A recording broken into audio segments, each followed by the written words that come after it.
माननीय अध्यक्ष जी, देश की 75 वर्षों की संसदीय यात्रा, उसका एक बार पुनः स्मरण करने के लिए और नए सदन में जाने से पहले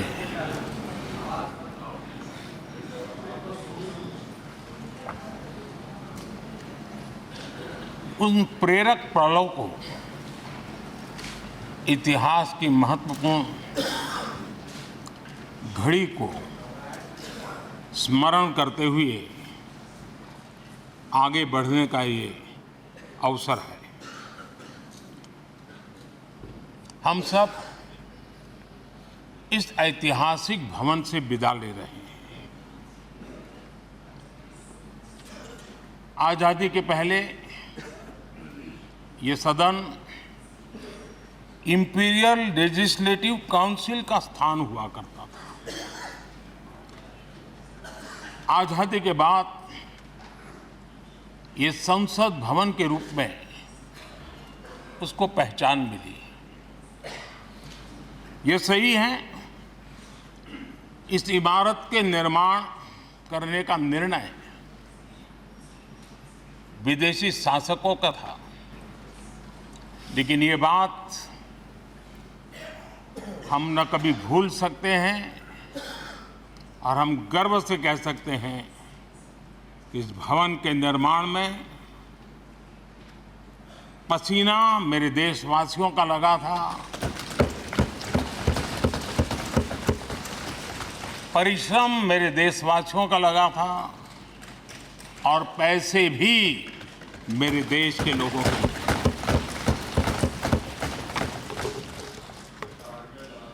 इस 75 वर्ष की हमारी यात्रा ने अनेक लोकतांत्रिक परंपराओं और प्रक्रियाओं का उत्तम से उत्तम सृजन किया है और इस सदन में रहे हुए सबने उसमें सक्रियता से योगदान भी दिया है और साक्षी भाव से उसको देखा भी है। हम भले नए भवन में जाएंगे, लेकिन पुराना भवन भी, ये भवन भी आने वाली पीढ़ियों को हमेशा हमेशा प्रेरणा देता रहेगा।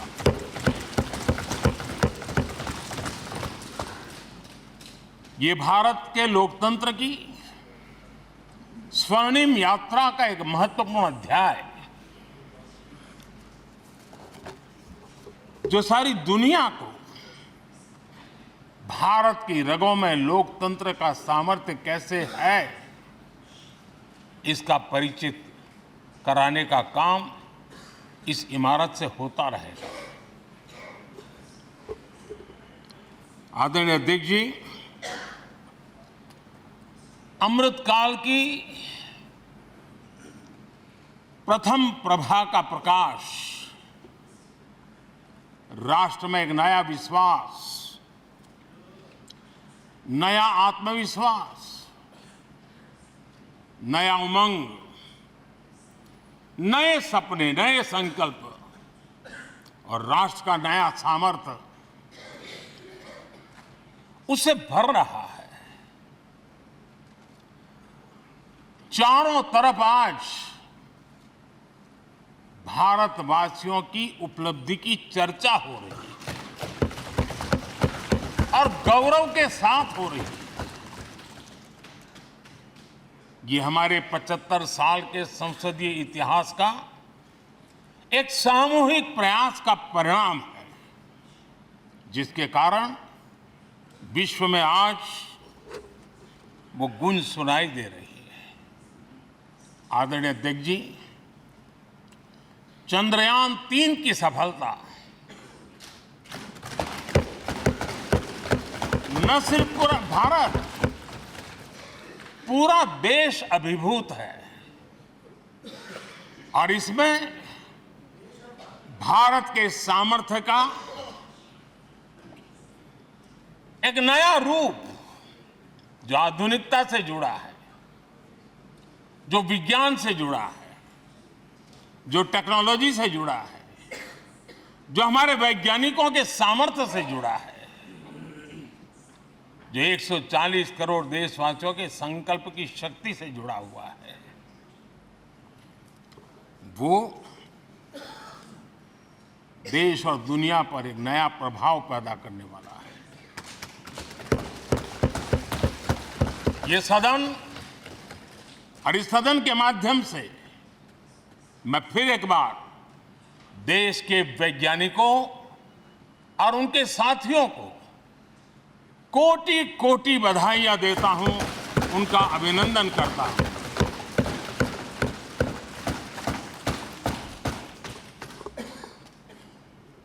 आदरणीय अध्यक्ष जी, ये सदन ने भूतकाल में जब नेम की समिट हुई थी, सर्वसम्मति से प्रस्ताव पारित करके देश के इस प्रयास को सराहा था। आज G20 की सफलता को भी आपने सर्वसम्मति से सराहा है। मैं मानता हूं देशवासियों का आपने गौरव बढ़ाया है। मैं आपका आभार व्यक्त करता हूं। G20 की सफलता 140 करोड़ देशवासियों की है। ये भारत की सफलता है, किसी व्यक्ति की सफलता नहीं है, किसी दल की सफलता नहीं है। भारत के फेडरल स्ट्रक्चर ने, भारत की विविधता ने 60 स्थानों पर 200 से अधिक समिट और उसकी मेजबानी हिंदुस्तान के अलग अलग रंग रूप में देश की अलग अलग सरकारों ने बड़े आन बान शान से की, और ये प्रभाव पूरे विश्व भर के मन पर पड़ा हुआ है। ये हम सबके सेलिब्रेट करने वाला विषय है, देश के गौरवगान को बढ़ाने वाला है। और जैसा आपने उल्लेख किया, भारत इस बात के लिए गर्व करेगा, जब भारत अध्यक्ष रहा उस समय अफ्रीकन यूनियन इसका सदस्य बना। मैं उस इमोशनल पल को भूल नहीं सकता जब अफ्रीकन यूनियन की घोषणा हुई और अफ्रीकन यूनियन के प्रेसिडेंट, उन्होंने एक इंटरव्यू में कहा कि मेरे जीवन में ऐसी पल थी, शायद मैं बोलते बोलते रो पड़ूंगा। आप कल्पना कर सकते हैं कि कितनी बड़ी अपेक्षा और आशाएं पूरी करने का काम भारत के भाग्य में आया।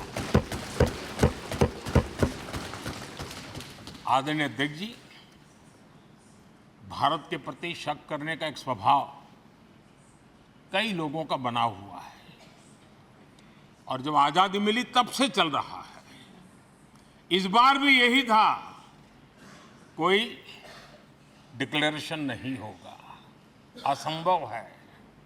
लेकिन ये भारत की ताकत है कि वह भी हुआ, और विश्व सर्वसम्मति से एक साझा घोषणा पत्र लेकर के, आगे का रोड मैप लेकर के यहाँ से प्रारंभ हुआ है।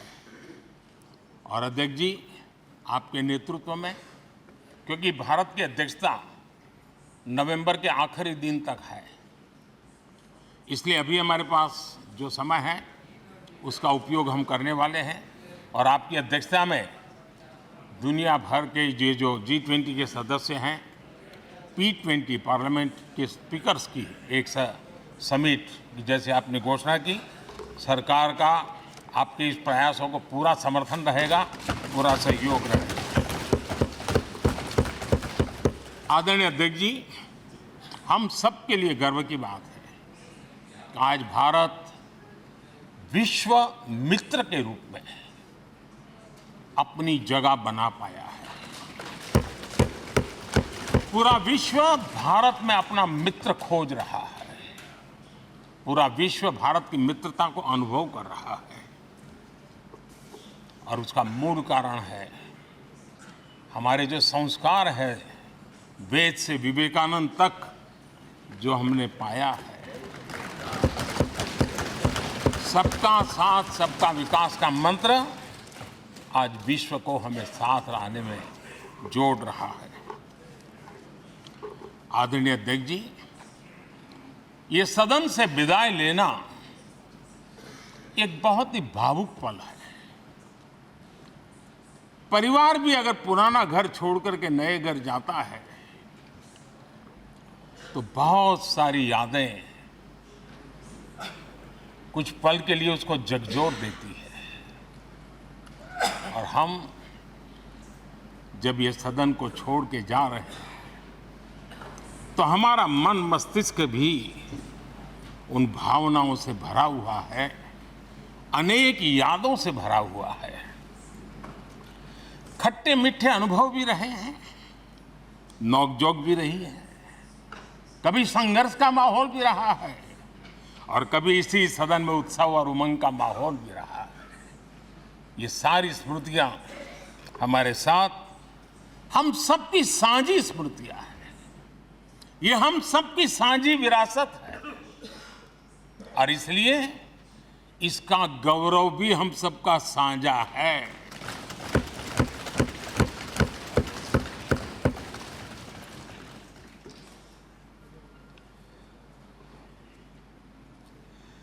आजाद भारत के नवनिर्माण से जुड़ी हुई अनेक घटनाएं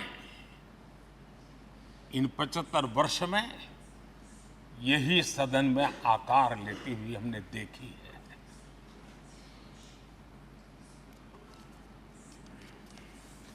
आज हम जब इस सदन को छोड़ करके नए सदन की ओर प्रस्थान करने वाले हैं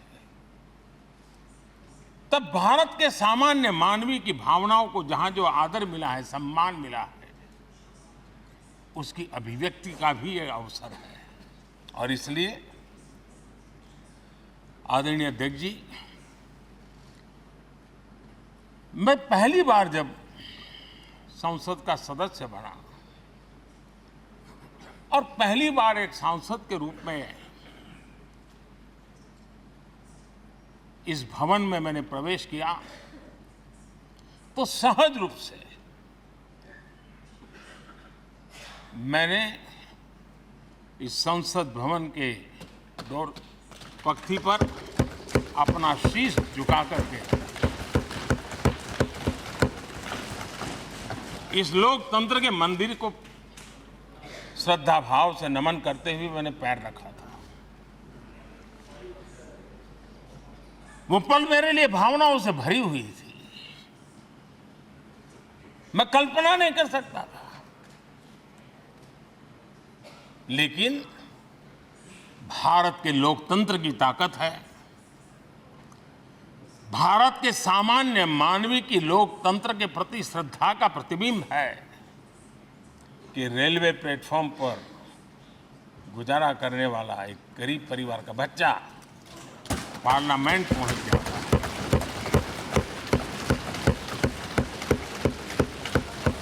मैंने कभी कल्पना तक नहीं की थी कि देश मुझे इतना सम्मान देगा, इतना आशीर्वाद देगा, इतना प्यार देगा। सोचा नहीं था अध्यक्ष जी। आदरणीय अध्यक्ष जी, हम में से बहुत लोग हैं जो संसद भवन के अंदर जो चीज़ें लिखी गई उसको पढ़ते भी रहते हैं, कभी कभी उसका उल्लेख भी करते हैं।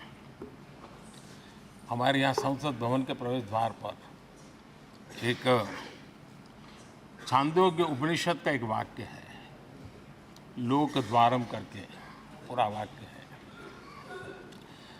उसका मतलब ये होता है कि जनता के लिए दरवाजे खोलिए और देखिए कि कैसे वो अपने अधिकारों को प्राप्त करती है। हमारे ऋषि मुनियों ने ये लिखा हुआ है, हमारे प्रवेश द्वार पर लिखा हुआ है। हम सब और हमारे पहले जो यहाँ रहे हैं वो भी इस सत्यता के साक्षी है। आदरणीय अध्यक्ष जी, समय रहते जैसे जैसे वक्त बदलता गया। ये हमारे सदन की संरचना भी निरंतर बदलती रही है और अधिक समावेशी बनती गई है। समाज के हर वर्ग का प्रतिनिधि विविधताओं से भरा हुआ इस सदन में नजर आता है। अनेक भाषाएं हैं, अनेक बोलियां हैं, अनेक पहरवेश हैं, अनेक खान-पान है। सदन के अंदर सब कुछ है और समाज के सभी तबके के लोग, चाहे वो सामाजिक रचना के हो, चाहे आर्थिक रचना के हो, चाहे गांव या शहर के हो, एक प्रकार से पूर्ण रूप से समावेशी वातावरण सदन में पूरी ताकत के साथ जन सामान्य की इच्छा आकांक्षाओं को प्रकट करता रहा है। दलित हो, पीड़ित हो, आदिवासी हो, पिछड़े हो, महिलाएं हो, हर एक का धीरे धीरे धीरे योगदान बढ़ता चला गया है। आदरणीय अध्यक्ष जी, प्रारंभ में महिलाओं की सदस्य संख्या कम थी, लेकिन धीरे धीरे माताओं बहनों ने भी इस सदन की गरिमा को बढ़ाया है। इस सदन के गरिमा में बहुत बड़ा बदलाव लाने में उनका योगदान रहा है। आदरणीय अध्यक्ष जी, प्रारंभ से अब तक एक मोटा हिसाब लगाता था, करीब 7,500 से अधिक जनप्रतिनिधि दोनों सदनों में मिलाकर के योगदान दे चुके हैं। इतने सालों में 7,500 से करीब ज्यादा। इस कालखंड में करीब 600 महिला सांसदों ने भी इस सदन की गरिमा को बढ़ाया है, दोनों सदन में।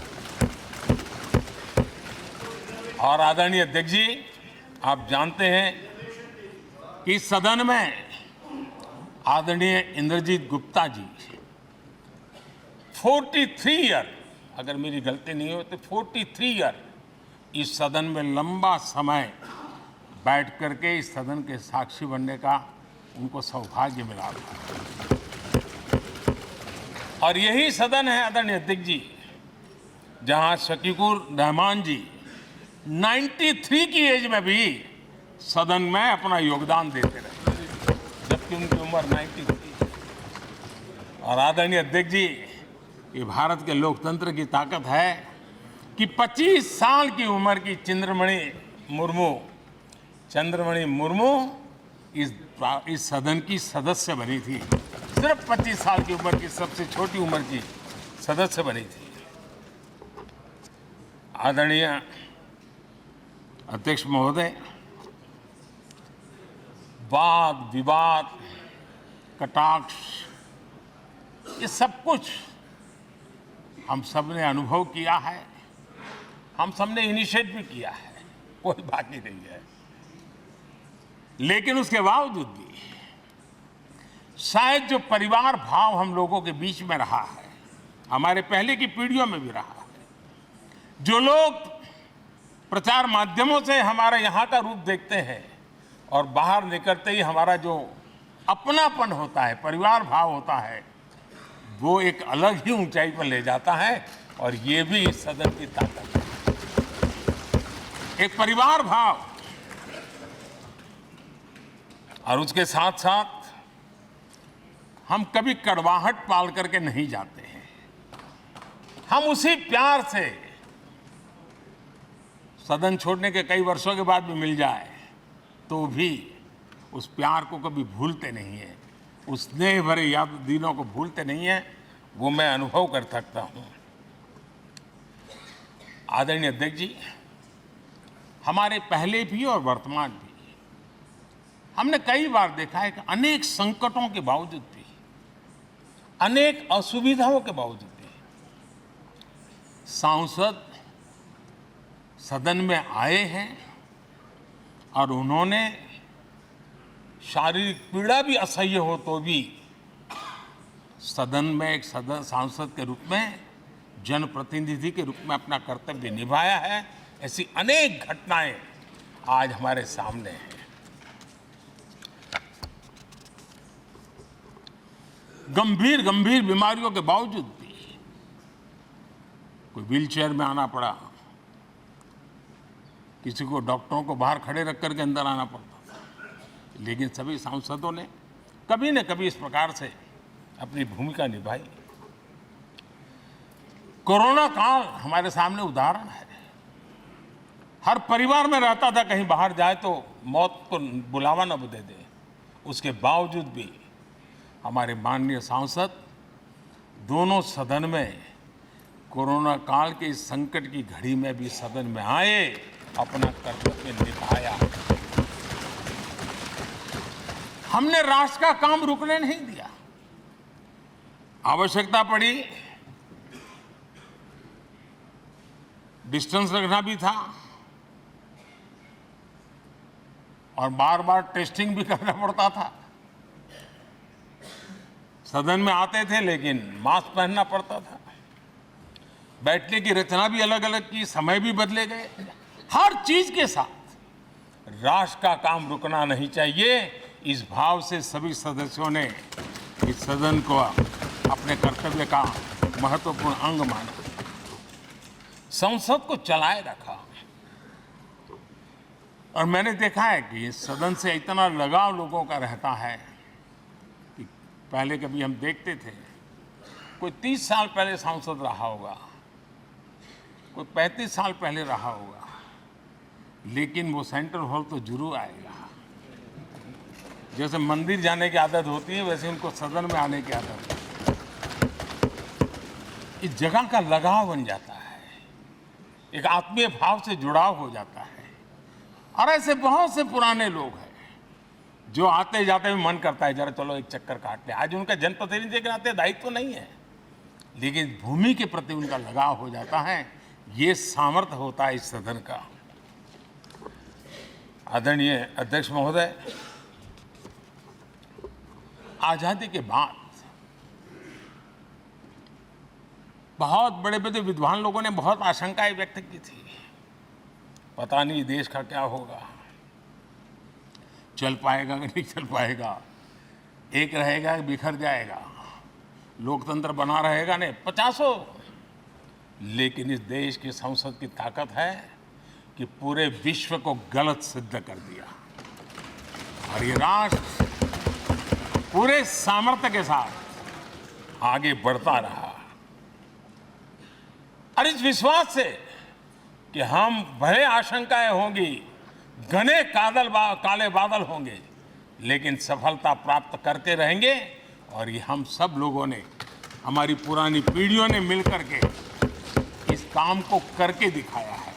इसका गौरवगान करने का ये अवसर है। आदरणीय अध्यक्ष जी, इसी भवन में 2 साल 11 महीने तक संविधान सभा की बैठकें हुई और उसने देश के लिए एक मार्गदर्शक जो आज भी हमें चलाता है, हमारे संविधान दिया। और 26 नवंबर 1949 को जो संविधान हमें मिला, वो 26 जनवरी 1950 को लागू हुआ। इन 75 वर्षों में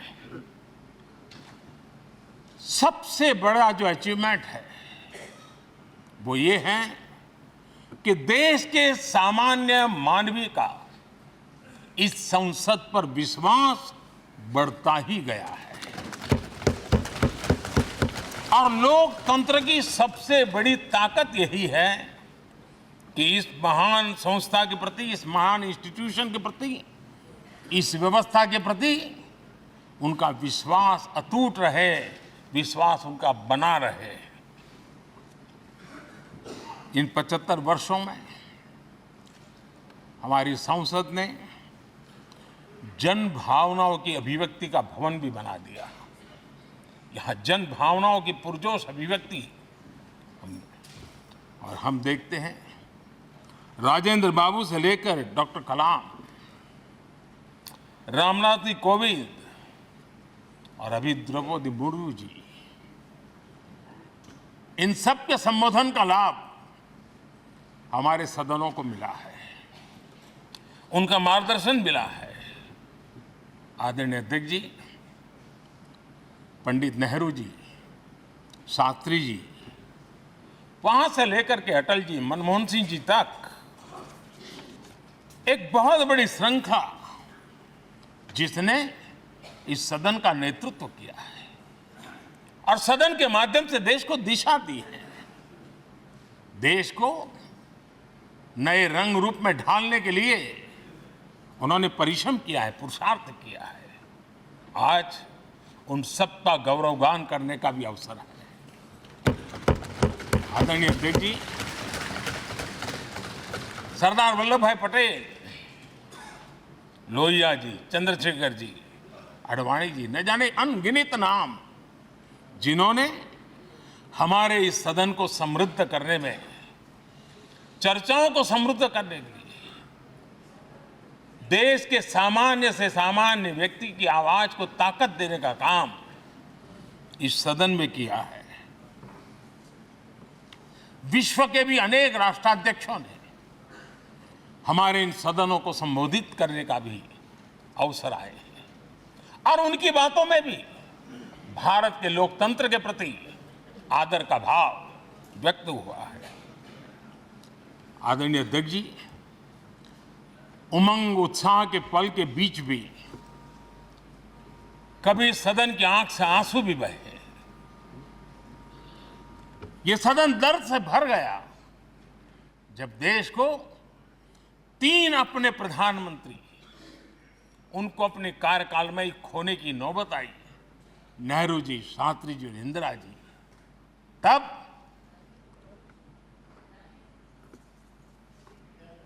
ये सदन अश्रु भीनी आंखों से उन्हें विदाई दे रहा था। आदरणीय अध्यक्ष जी, अनेक चुनौतियों के बावजूद भी हर स्पीकर ने, हर सभापति ने बेहतरीन तरीके से दोनों सदनों को सुचारू रूप से चलाया है और अपने कार्यकाल में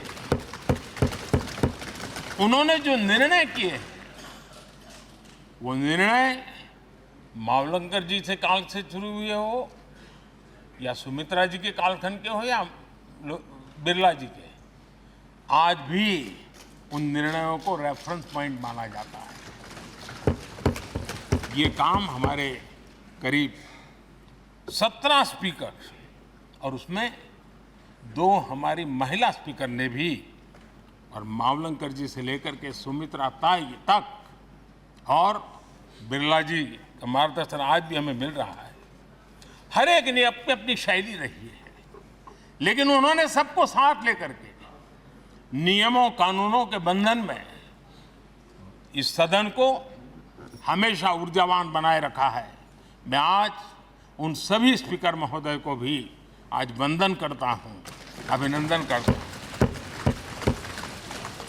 आदरणीय अध्यक्ष जी, ये सही है कि हम जनप्रतिनिधि अपनी अपनी भूमिका निभाते हैं, लेकिन सातत्यपूर्ण तरीके से हमारे बीच जो एक टोली बैठती है, उनकी भी कई पीढ़ियां बदल गई है। कभी कागज लेके दौड़ के आते हैं, उनका भी योगदान कम नहीं है।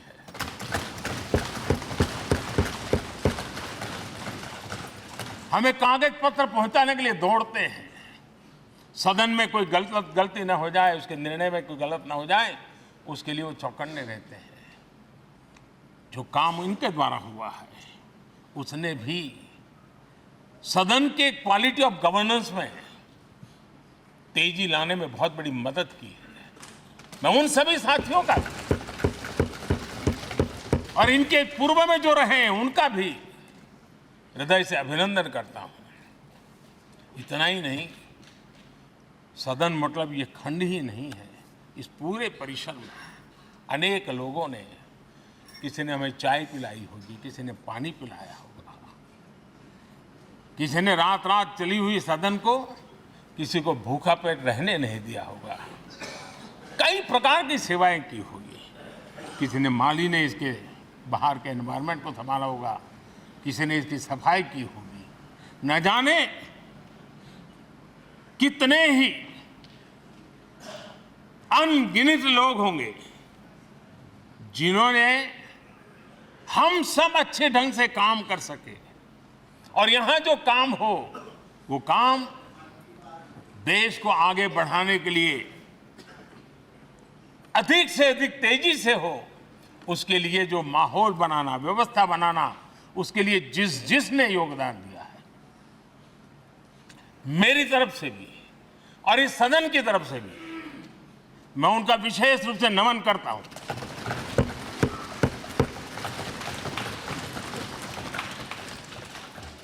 आदरणीय अध्यक्ष जी, लोकतंत्र का एक सदन,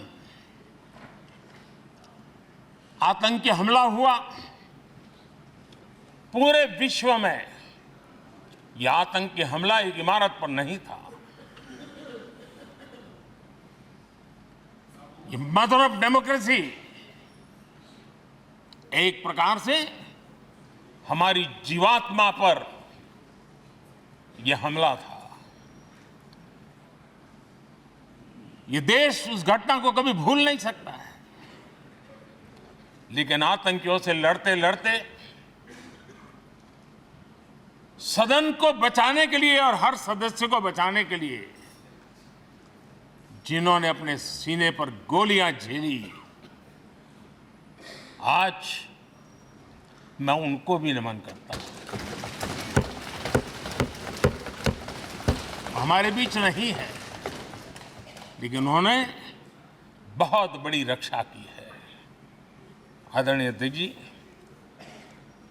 जब आज हम इस सदन को छोड़ रहे हैं, तब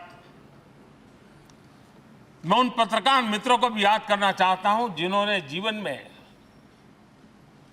कुछ लोग तो ऐसे हैं जिन्होंने पूरा जीवन अपने कार्यकाल में संसद के काम को ही उन्होंने रिपोर्ट किया है। एक प्रकार से वो जीवंत साक्षी रहे हैं।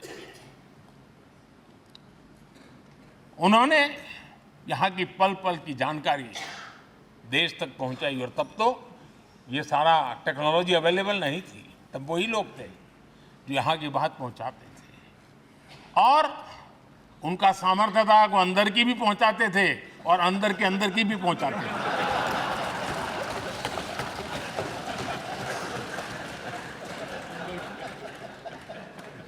और मैंने देखा कि ऐसे पत्रकारिता जिन्होंने संसद को कवर किया, शायद उनके नाम जाने नहीं जाते होंगे, लेकिन उनके काम को कोई भूल नहीं सकता है। और खबरों को लिए नहीं, भारत की इस विकास यात्रा को संसद भवन से समझने के लिए उन्होंने अपनी शक्ति खपा दी थी। आज भी पुराने जो पत्रकार मित्र मिल जाते हैं और जिन्होंने कभी संसद को कवर किया हो, तो ऐसी अननोन चीजें बताते हैं जो उन्होंने अपनी आंखों से देखी होती है, कान से सुनी होती है, जो अचरज करने वाली होती है। यानी एक प्रकार से जैसी ताकत यहां की दीवारों की रही है, वैसा ही दर्पण उनकी कलम में रहा है, और उस कलम ने देश के अंदर संसद के प्रति, संसद सदस्यों के प्रति एक अहोभाव का भाव जगाया है। मैं आज, कई पत्रकार बंधु होंगे जो रहे नहीं होंगे,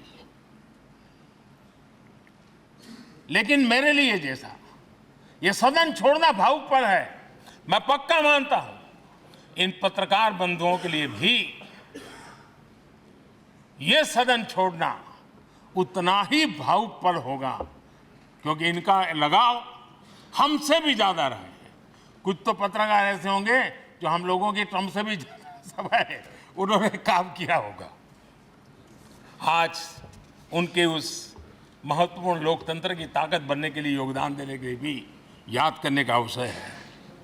आदरणीय अध्यक्ष जी, जब हम सदन के अंदर आते हैं,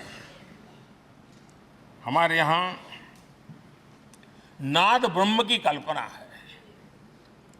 हमारे शास्त्रों में माना गया है किसी एक स्थान पर अनेक बार एक ही लय में उच्चारण होता है तो वो तपोस्थली बन जाता है, उसके एक पॉजिटिव वाइब होते हैं। नाद की एक ताकत होती है जो स्थान को सिद्धि स्थान में परिवर्तित कर देती है। मैं मानता हूं ये सदन भी उस 7-7.5 हजार जनप्रतिनिधियों के द्वारा बार बार जो शब्द गूंजे हैं, जो वाणी यहां गूंजी है, उसने इस सदन में हम बैठकर आगे चर्चा करें या ना करें, लेकिन इसकी गूंज इसे तीर्थ क्षेत्र बना देती है।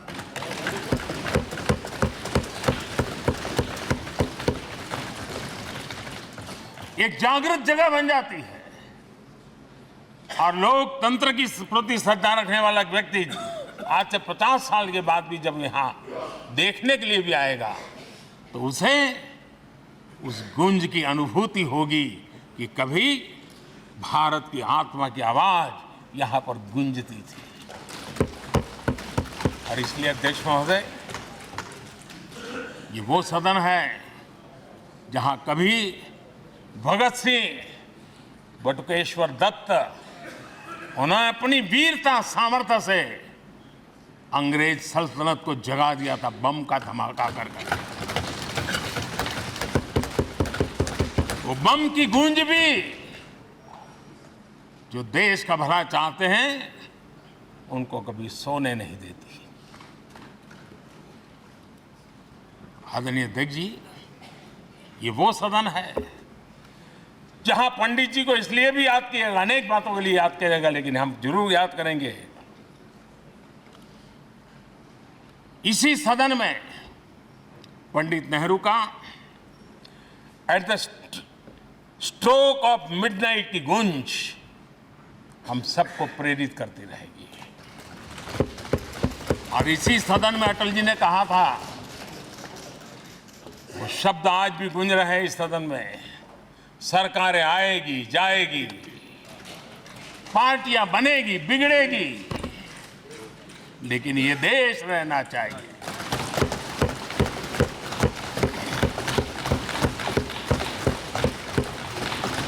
आदरणीय अध्यक्ष जी, पंडित नेहरू की जो प्रारंभिक मंत्री परिषद थी, बाबा साहब आम्बेडकर जी एक मंत्री के रूप में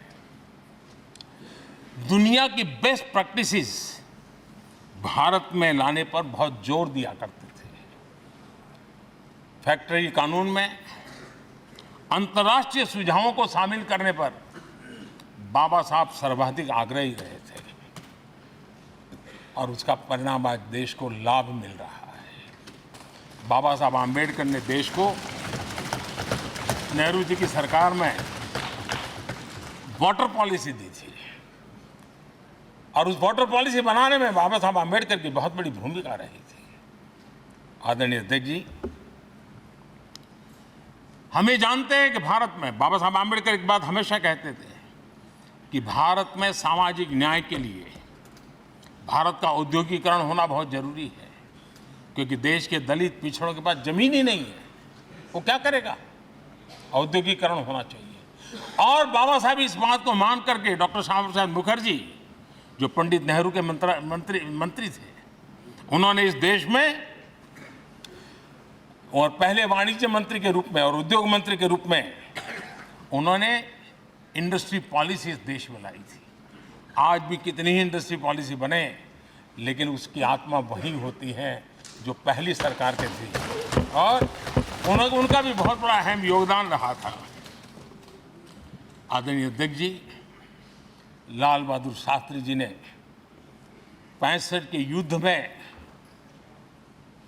हमारे देश के जवानों में का हौसला बुलंद करना, उनके सामर्थ्य के लिए को पूरी तरह राष्ट्र हित में झोंक देने की प्रेरणा इसी सदन में से दी थी लाल बहादुर शास्त्री का। और यहीं पर उन्होंने ग्रीन रिवॉल्यूशन के लिए एक मजबूत नींव लाल बहादुर शास्त्री जी ने रखी थी। आदरणीय अध्यक्ष जी, बांग्लादेश की मुक्ति का आंदोलन और उसका समर्थन भी इसी सदन ने इंदिरा गांधी के नेतृत्व में किया था। यही इसी सदन ने इमरजेंसी में लोकतंत्र पर होता हुआ हमला भी देखा था और इसी सदन ने भारत के लोगों की ताकत को एहसास कराते हुए मजबूत लोकतंत्र की वापसी भी इसी सदन ने देखी थी। वो राष्ट्रीय संकल्प भी देखा था, ये सामर्थ्य भी देखा था। आदरणीय अध्यक्ष जी, ये सदन इस बात का हमेशा ऋणी रहेगा क्योंकि इसी सदन में हमारे पूर्व प्रधानमंत्री चरण सिंह जी ने ग्रामीण मंत्रालय का गठन किया था, रूरल डेवलपमेंट मिनिस्ट्री। इसी सदन में मतदान की उम्र 21 से 18 करने का निर्णय हुआ था और देश की युवा पीढ़ी को इसका योगदान देने के लिए प्रेरित किया गया, उत्साहित किया गया था। हमारे देश ने गठबंधनों की सरकारें देखी, पीपी सिंह जी हो, चंद्रशेखर जी, और बाद में एक सिलसिला चला। लंबे अरसे से एक दिशा में देश जा रहा था, आर्थिक नीतियों के बोझ तले देश दबा हुआ था, लेकिन नरसिम्हा राव की सरकार थी जिन्होंने हिम्मत के साथ पुरानी आर्थिक नीतियों को छोड़ करके नई राह पकड़ने का फैसला किया था, जिसके आज देश को परिणाम मिल रहे हैं। अटल बिहारी वाजपेयी जी का सरकार भी हमने इसी सदन ने देखी। सर्व शिक्षा अभियान देश में आज वो महत्वपूर्ण बन गया है। आदिवासी कार्यालय मंत्रालय अटल जी ने बनाया, नॉर्थ ईस्ट का मंत्रालय अटल जी ने बनाया। न्यूक्लियर टेस्ट भारत के सामर्थ्य का परिचायक बन गया। और इसी सदन में मनमोहन जी की सरकार कैश फॉर वोट को भी, उस कांड को भी सदन ने देखा है। आदरणीय अध्यक्ष जी, सबका साथ सबका विकास का मंत्र, अनेक ऐतिहासिक निर्णय, दशकों से लंबित विषय, उनका स्थायी समाधान भी इसी सदन में हुआ। आर्टिकल 370, ये सदन हमेशा हमेशा गर्व के साथ कहेगा, इस सदन के कारण one nation one tax, GST का निर्णय भी इसी सदन ने किया। One rank one pension, OROP, ये भी इसी सदन ने देखा। गरीबों के लिए 10% आरक्षण कोई विवाद के बिना पहली बार देश में करने में सफल रहे। आदरणीय अध्यक्ष जी, भारत के लोकतंत्र में तमाम उतार चढ़ाव हमने देखे और ये सदन लोकतंत्र की ताकत है, लोकतंत्र की ताकत की साक्षी है, जन विश्वास का एक केंद्र बिंदु रहा है। इस सदन की विशेषता देखिए और दुनिया के लोगों को आज भी आश्चर्य होता है। यह सदन है जिसमें कभी 4 सांसद वाली पार्टी सत्ता में होती थी और 100 सदस्य वाली पार्टी विपक्ष में बैठती थी। ये भी सामर्थ्य इस सदन के लोकतंत्र की ताकत का परिचय कराता है। और यही सदन है जिसमें एक वोट से अटल जी की सरकार गई थी और लोकतंत्र की गरिमा को बढ़ाया था। ये भी इसी सदन में हुआ। आज अनेक छोटी छोटी रीजनल पार्टियों का प्रतिनिधित्व हमारे देश की विविधता को, हमारे देश के एस्पिरेशंस का एक प्रकार से वो आकर्षक केंद्र बिंदु बना है। आदरणीय अध्यक्ष जी, इस देश में 2 प्रधानमंत्री ऐसे रहे, मोरारजी भाई वीपी सिंह एक प्रकार से कांग्रेस में जीवन खपाया था, लेकिन एंटी कांग्रेस गवर्नमेंट का नेतृत्व कर रहे थे। ये भी इसकी विशेषता थी। और हमारे नरसिम्हा राव जी, वो तो बिस्तरा गोल करके घर जाने की तैयारी कर रहे थे, निवृत्ति की घोषणा कर चुके थे, लेकिन यही लोकतंत्र की ताकत देखिए, सदन की ताकत देखिए, वो प्रधानमंत्री के रूप में 5 साल हमारी सेवा कर रहे।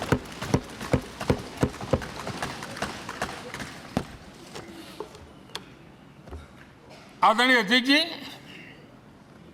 सबकी सहमति से कठिन से कठिन कार्य होते हुए हमने देखे हैं। 2000 की साल थी, अटल जी की सरकार थी।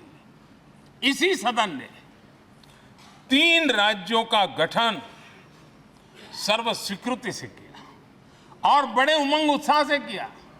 जब छत्तीसगढ़ की रचना हुई तो उत्सव छत्तीसगढ़ ने भी मनाया, उत्सव मध्य प्रदेश ने भी मनाया। जब उत्तराखंड की रचना हुई तो उत्सव उत्तराखंड ने भी मनाया, उत्सव उत्तर प्रदेश ने भी मनाया। जब झारखंड की रचना हुई तो उत्सव झारखंड ने भी मनाया, उत्सव बिहार ने भी बताया। ये हमारे सदन का सामर्थ्य, सब सहमति का वातावरण बना करके। लेकिन कुछ कड़वी यादें वो भी हैं कि तेलंगाना के हक को दबोचने के लिए भारी प्रयास हुए, खून की नदियां भी बही और बनने के बाद न तेलंगाना उत्सव मना पाया, न आंध्र उत्सव मना पाया। एक कटुता के बीज बो दिए गए। अच्छा होता उसी उमंग और उत्साह के साथ हम तेलंगाना का निर्माण करते तो एक नई ऊंचाई पर आज तेलंगाना पहुंच चुका होता। आदरणीय अध्यक्ष जी, संविधान सभा ने,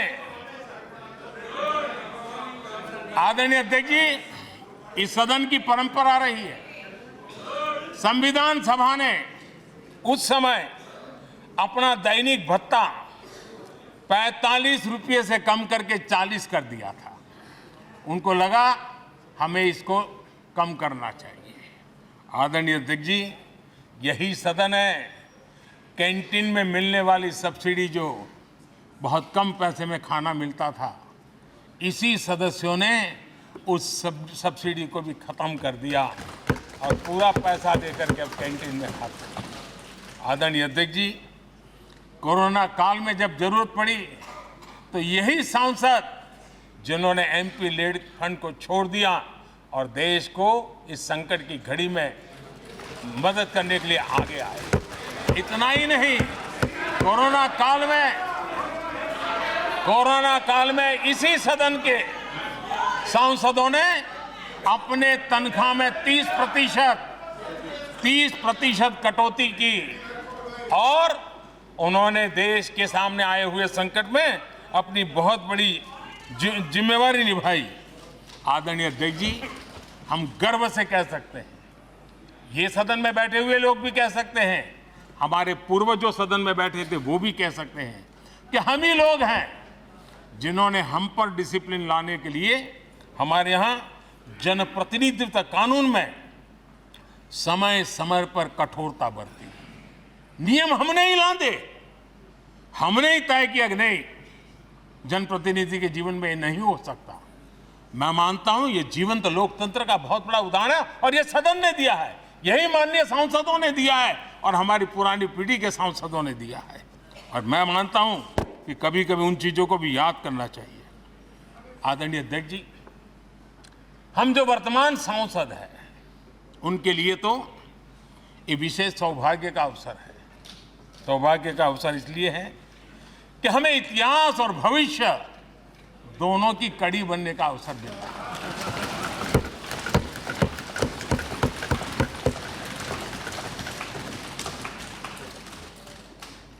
कल और आज से जुड़ने का हमें अवसर मिल रहा है और आने वाली कल निर्माण करने का एक नया विश्वास, नया उमंग, नए उत्साह के साथ हम यहां से विदाई लेने वाले हैं।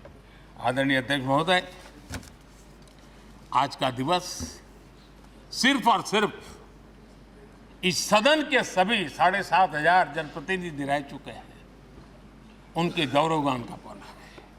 इन दीवारों से हमने जो प्रेरणा पाई है, जो नया विश्वास पाया है, उसको लेकर जाने का है। बहुत सी बातें ऐसी थी जो सदन में हर किसी की ताली की हकदार थी, लेकिन शायद राजनीति उसमें भी आड़े आ रही है। नेहरू जी के योगदान का गौरवगान अगर इस सदन में होता है, कौन सदस्य होगा जिसको ताली बजाने का मन न कर जाए। लेकिन उसके बावजूद भी उसके बावजूद भी देश के लोकतंत्र के लिए बहुत जरूरी है हम सब ने अपने यहाँ सोच लें। आदरणीय अध्यक्ष जी, मुझे पूरा विश्वास है कि आपके मार्गदर्शन में और इस अनुभवी माननीय सांसदों के सामर्थ्य से हम नई संसद में जब जाएंगे तो नए विश्वास के साथ जाएंगे। मैं फिर एक बार आज पूरा दिवस आपने इन पुरानी स्मृतियों को ताज़ा करने के लिए दिया, एक अच्छे वातावरण में सबको याद करने का मौका दिया।